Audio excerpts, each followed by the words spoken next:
Hey and welcome to Simply Business, from Essex to East London.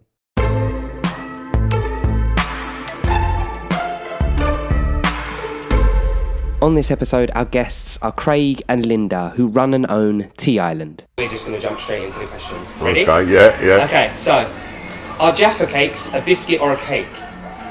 A cake. Okay. Tea or coffee? Tea. Thought you might say that one. Instagram or Snapchat? I'm on neither of them. I'm too old. Yes, Instagram, I suppose. Pepsi or Coke? Coke. Okay. Mac or PC? Mac, Okay, definitely Mac. Yeah. Winter or summer? Summer, all day long. Okay. And that's from a football man. Cats or dogs?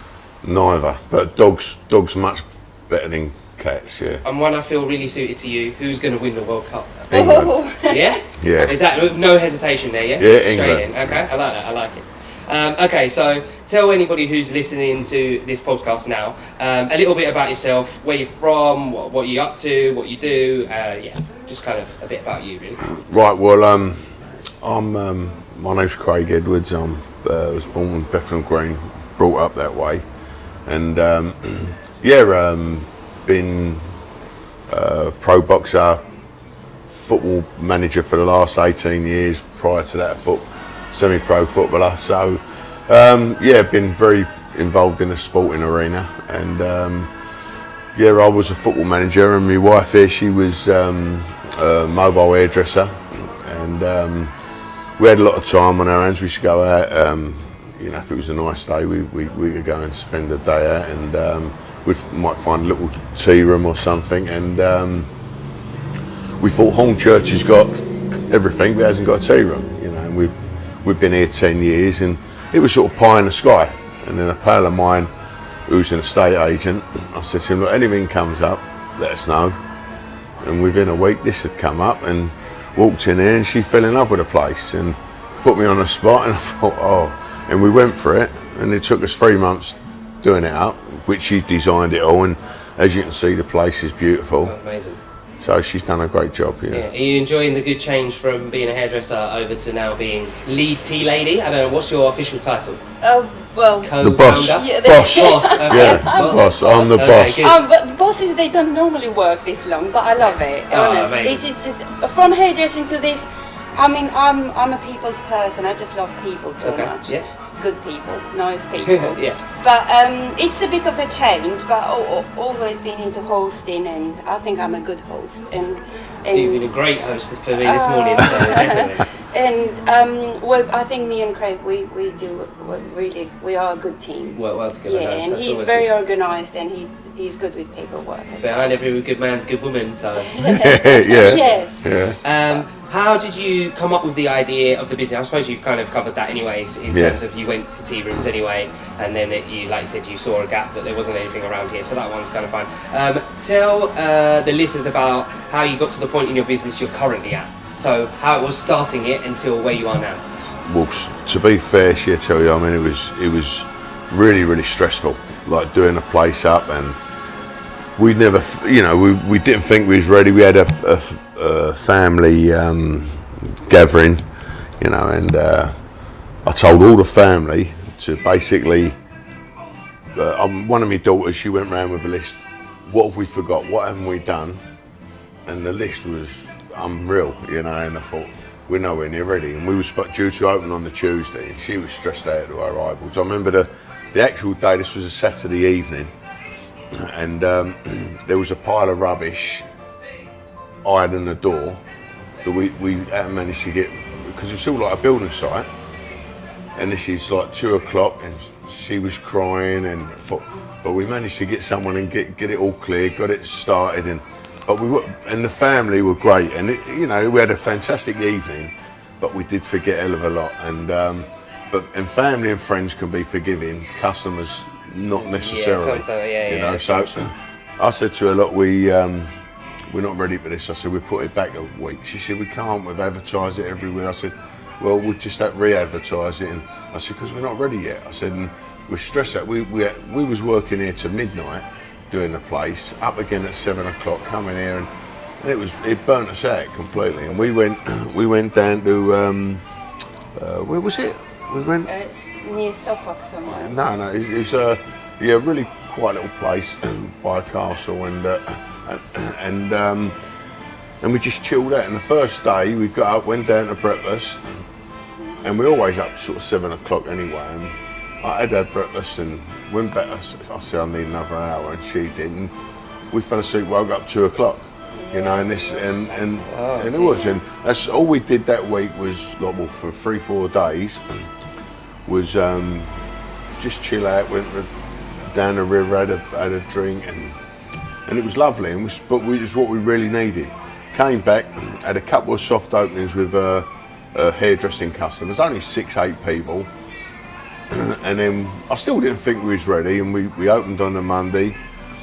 And I would say the biggest help to us was, I would say 99% of our customers are really, really nice people. People were walking in, they're nice people, and they were understanding, and we'd have meetings every week, the end of every week. What have we not done right? What could we improve on? You know, Nice. and we got better and better. You know, we became more organised, more efficient. Yeah. And that, then with that the confidence comes, and that sort of sparks off to the customers that you know what you're doing, and obviously with time you get better and better and better. And we had, like, to be fair, we've had really good reviews here, and we had one diabolical review in the first week, which I thought was really, really harsh. You know, bearing that we just opened. And you know, but it did hurt us, you know, and I thought it was unfair, but we learned from it and we moved on, you know, and so. Well, I came here with my mum for Mother's Day. Oh, right. About a year ago. Okay. And she loved it, and she's been back loads of times since with friends and stuff, and definitely well, it's that's amazing. what we've noticed as well as we've gone on. We're starting to get more and more regulars, people coming in, and what we wanted to do, you know, we wanted something slightly different from. I mean, if you go in Costa or one of the coffee shops, they're all lovely kids in there, and you know they're polite and they serve you, but that's it. That's where it sort of ends. But I wanted more interaction, more you know, where you have a little bit of banter with the people and a laugh with it, and I think we've done that. You know, we try to get our personalities across, and we've, you know, like I say, we have so many nice people coming here, and it you know, we try to make it an enjoyable experience. And I think lots of people, 90% of people who've been here, they come here because they think we're trying to bring back something. It's disappearing a little bit. Everyone loves 60s anyway, and we're trying to keep it with the theme. And when people come in, yesterday we had 4 ladies in this table, and it was one of their birthdays. They're in their late 60s or early 70s, and then they competing to each other, who sings this song? And then I was going in her iPad and have a look, and then she loved the Cecilia song, I didn't know who sang that, and I went back, and then she said, please can you play that again for me? It was only them 4 last booking. Oh, that's nice. And then they really, really appreciate it, and they're holding hands and then dancing, and then they do like the idea of doing something to remind them how England was in the 60s, and bring that back a little bit, because everything is so commercialised now, and everything is so updated, and that era is disappearing little by little. But can we still turn down the music just a little bit more? And she's more interested. I mean, she's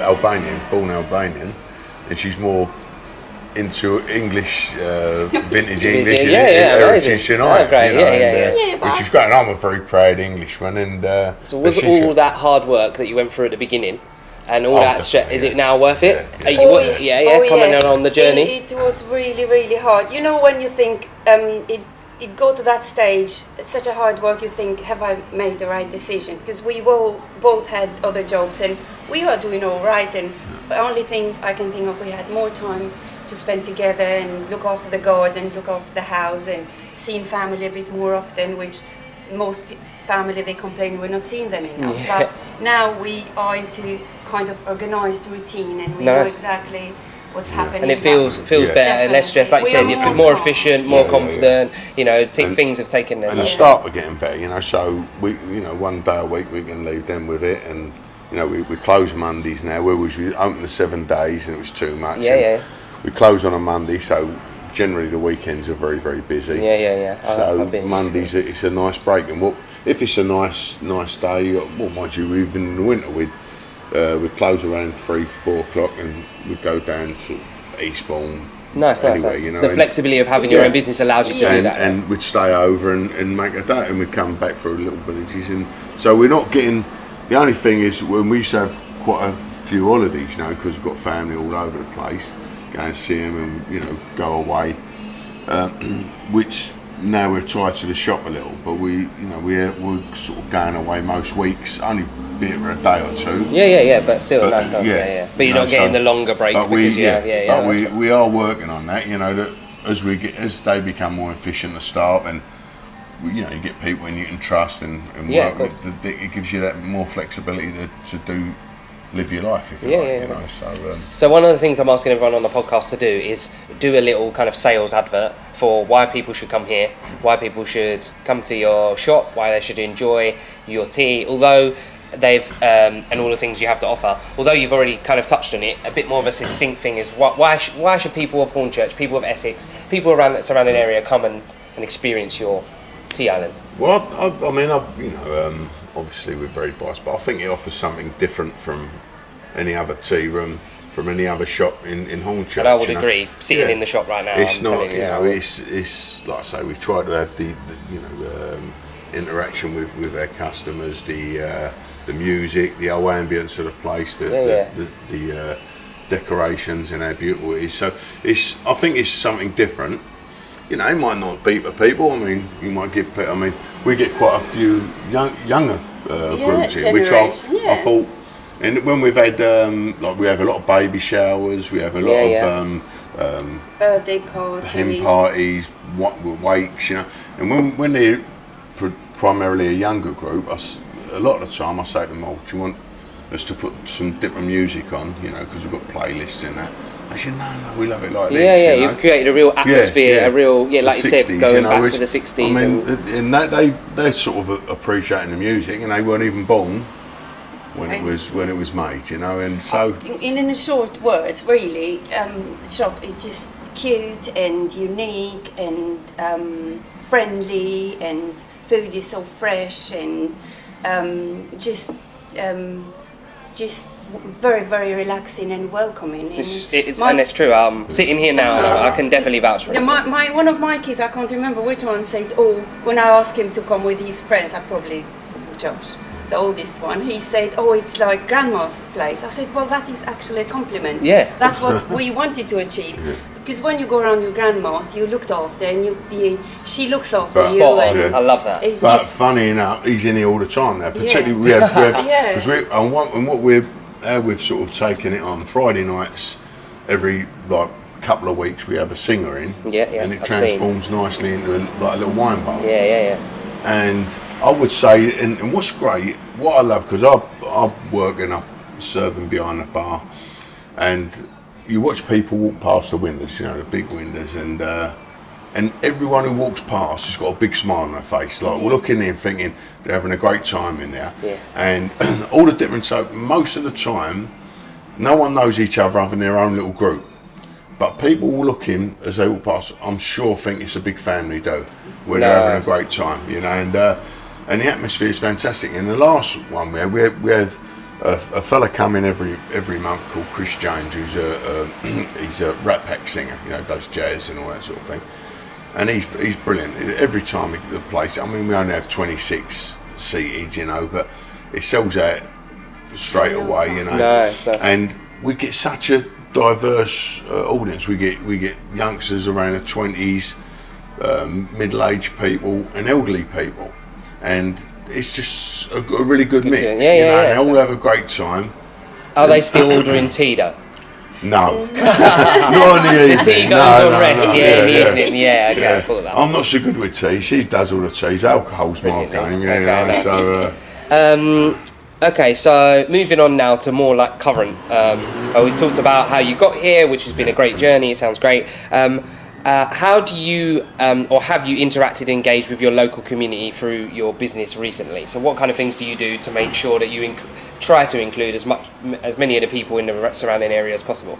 Well, you know, we've got really good relationships. I mean, with Dura Fratelli over there, the girls in Wildwood, Mike, who was manager there, he's moved on to Billericay at Ask, all our neighbours, bestsellers over there, you know, and they're all so helpful. And I'd like to think we be exactly the same to them, you know, whenever, you know, for instance, if they've run short of anything, it's how it used to be when I grew up with Neighbours, you know, run out of a drop of milk, you go knock on a neighbour's door, and it was never a problem, and that's what you were as neighbours. And we've had some times where you have a really busy evening and you might run out of a certain wine or something, you know, and you can't go and really get anywhere. So I'll go over there and they'll give me a case, and we'll take it back. And obviously it's how we are with the neighbours. And we've had deliveries on a Monday where we're not here, and I'm thinking, and we've had a call, and they'll take it in for us, like Ask or Wildwood, and you know, so it's all things like that, and we do the same. So you really kind of settled into the business community right on the which is really nice, really nice. And, really good to hear, actually. You know, I mean, we've got one of our boys who does the social networking and all that, and a lot of the local companies on Twitter have you know, and they retweet things, and we've dealt with them, and like I said, and they're all been very, very supportive of anything we've done. You know, if we've sort of put out there that we've got someone appearing on a Friday night, they'll retweet it and push it out. Nice. So it's like I say, I mean, it's just that has really surprised me, and in a way really refreshed me that there are so many nice people that want to help you, and you know, and if you like, neighbourly. Because it seems to have gone out of the world a little bit. And have you got any plans to do anything further to try and engage the local community? And that means to come to your shop, to participate in your Friday nights. Have you got any plans to try and do that, push that more? Because I think that's a great thing. I mean, limited tickets, but it's a great thing. But I think it's probably the one area we need to be better at. You know, really promoting the place. So you know, that is an avenue we will be looking at. You know, how we can promote it better. And hopefully anyone listening to this will catch on and come and check you out because of it. We'll see. Okay, so how important do you think, and this is more because of what I do, so it's kind of a leading question, how important do you think creativity is for your business, and what type of things do you do to be creative within your business? Well, I mean, I'll be honest with you, most of that is Linda. She does all that. Over to you, Linda. She's, you know, I mean, she just last week she painted got all these umbrellas and painted them in, put them up, and all that, you know, and she has most of the ideas in it for the place, so yeah. So what do you do, Linda, to stay creative, to keep the 60s vibe alive? What are you? Well, to be honest, I really like to stick with 60s. Lots of people, not loads, but a few people, they came in with phone and a laptop and a charger and asking me, can I have a pot of tea and sit in that table where the plug is? And I said, I'm sorry, I can't. It's just, this is environment of 60s when we didn't have Wi-Fi and all of that. And when people come in, ladies especially, they're thinking to book a baby shower, and all they do just look around and they say, that's it, this is the place I want to book my baby shower. Amazing, for. Yeah. And I don't think it's so much to add really. And I don't want to overdo it. I think how it looks is pretty much how I want it to look like. I think the story, just going back slightly of what you said about it's like grandma's house. I think that is a great way to stay creative. Tell that story, because it's a really way. I think it's probably the best way. I would have actually wouldn't been able to find the words myself, but it actually is. The grandma does take care of you. Grandma does normally with the tea and the old pots. I mean, people don't even put tea in a teapot. I actually own a teapot, so I'm feeling very. And I got a tea cozy as well, so I'm well into my tea. But exactly. We see a lot of these things behind us. Customers have brought in. The people are just donating things. They think they come in and they say, oh, it's so pretty here. I've got this tea set up in a loft. 40 years ago I bought it, and then it's not getting used, and we really want to find a nice place for it to go. So would you like it? Oh yes, please. But now I'm being very choosy. Only if Of it's course. the right colours. Yeah.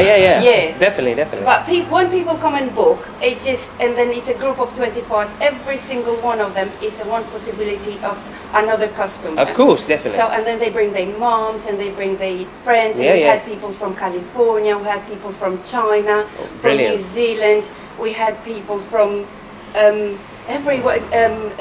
everywhere really. And then they take pictures, and a few times we've been included as well. And we had 100-year-old people as well.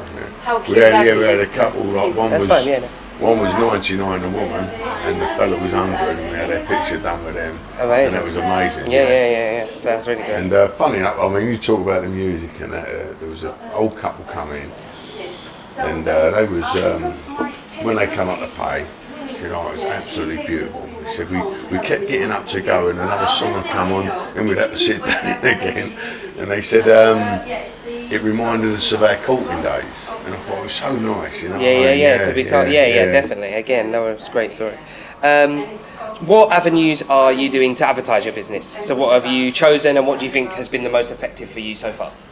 Like I say, I think that's the key area that I think we have to really improve on, you know, because we've not really been into that side of things. But is word of mouth your biggest? I would say so.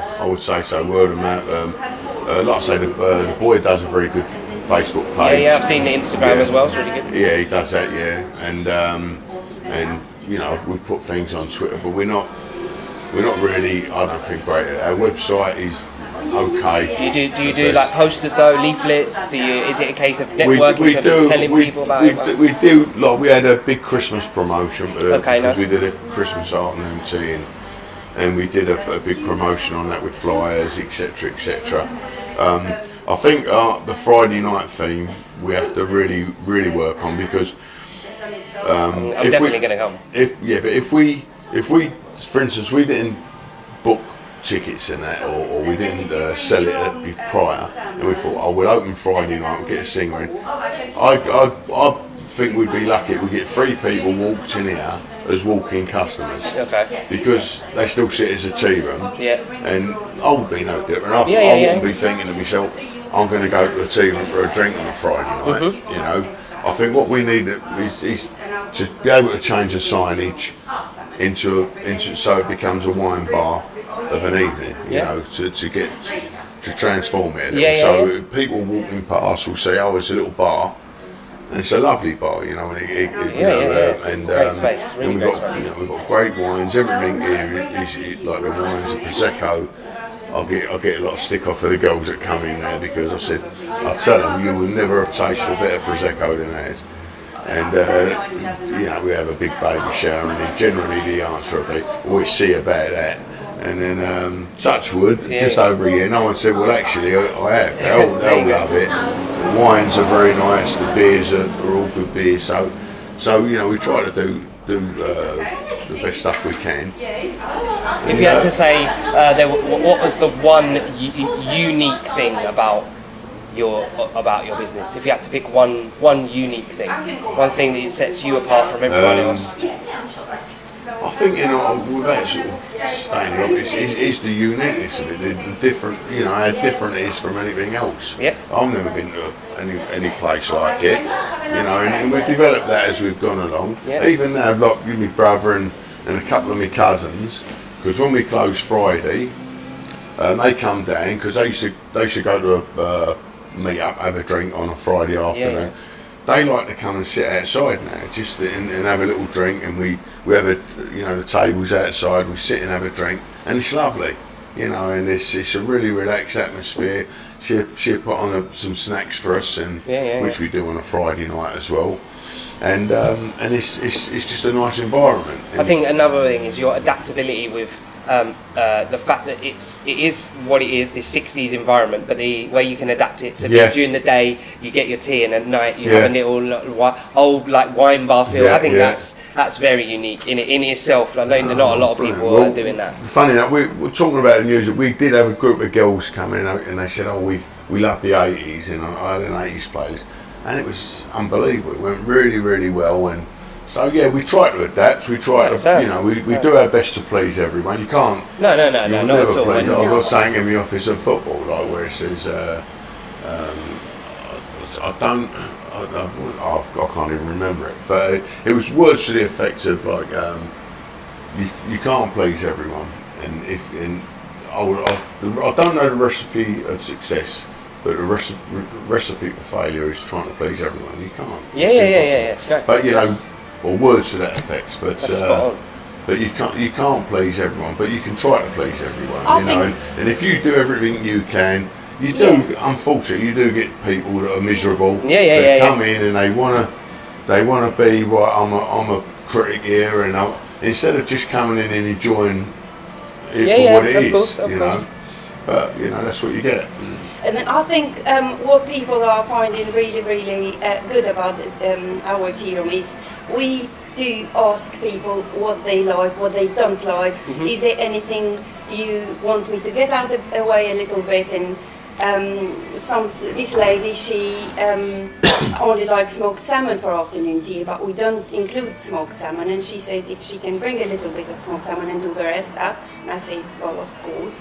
And then people especially for big we do smoke salmon sandwiches. Yeah, we do, but yeah. And then some people ask for something like I've never heard of it, and then I put that on a notebook, and I said, well, if someone else asks for it, and then I'll add that we will try to do it. I mean, and there's not many restaurants you go in if it's not on the menu. Yeah. And you say, well.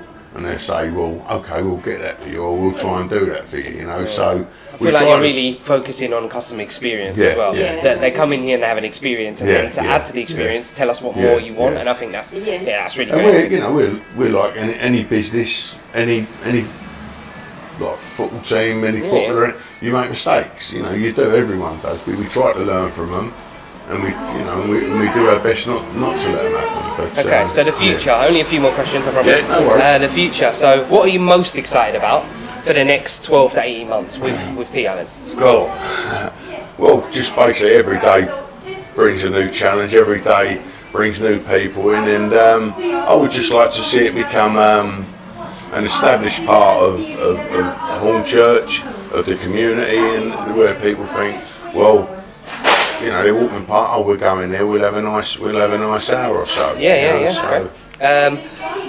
Okay, so at the minute, it's slightly different question, I suppose. What is your favourite, most productive, or most useful tool, app, piece of technology that you include or is useful for your business today? What would you say is, if without that, our business wouldn't be here, but it definitely makes our life easier or is helpful? I know we're looking at the 60s tea room, so obviously the tech is a bit different, but to run the business, maybe there's something that you have, I don't know, maybe an app on your phone? Maybe I suppose everyone's got them, but the playlist obviously and music, okay, music great. Do you have a Spotify account, or is it just you make them yourself? No, an Apple account? Alright, great, and that really brings the atmosphere of the room to life, so that's great. And the great thing with Apple, I mean, there's anyone walks in and there was a particular song they liked, or anything, you can just get it. Yeah, definitely. You know? Last question, and this is a scenario question, and I kind of prepped you about this before. Yeah. So, if someone is just out of school, out of college, out of university, or maybe unemployed, and you are advertising for a job, what is one thing that they could do that would catch your interest about them and your business? I know that you're not necessarily employing anyone, which is fine, but what could they do to stand out? What could they do? Basically, what I said about when we was having a football chat earlier, and what players that we put into the football league, and having that drive, and just to be proactive. When they, you know, we've had a lot of youngsters coming here. You know, that some of them been here for a short time. Most of them have been here for quite a long time. But when there's always something to do, you know, and so that you take out an order, you bring in some empties on the way, you clean up. If it's quiet like this, you can go and clean this, you can fold napkins. There's always something to do, and it's just basically someone. We had a really good girl here who's gone on to a full-time job now, and she was outstanding. You know, young Courtney, and that's what she had about it, is that she was She proactive. was so. She was just gone. Yeah, she would just have. I did never had, and she was only 17 when she started, and then I never remember telling her what to do. She would just go and do it, keep herself busy. But whoever would like to work in here, they have to have a smile on their face. Not a fake smile. You have to be friendly, because people who come here are people who, that's what they're looking for. Someone to chat to and to be friendly, to be and to look after them. In that sense, you've got that smile on your face, and then you're just people's person. I mean, with Courtney, like we're going back to her, I mean, she'd make mistakes. And we all do. You think, but she had this. She'd laugh at herself. Oh, like that. Yes, and you couldn't help but laugh with her, you know. And that's great. Yeah, and she always had a smile on her face, and the customers loved her. Yes. You know, once again, if you've got that way about you and you make a mistake, and people are forgiving. If you're grumpy or you've got a bit of a scale on your face, and you think, oh, you know, that's how I would feel if I went to a restaurant. And I think if you've got that personality about you, people will cut you a bit of slack. Okay, great. Well, thank you very much for your time, both Craig and Linda. The place is amazing. It's been great to just have a chat, get to know you a little bit more in the community. So, thank you very much for your time. Thank you for listening to the podcast. We hope you enjoyed it. Please make sure you subscribe to the channel, leave a review, and any comments with any feedback would be much appreciated. So for now, until next time.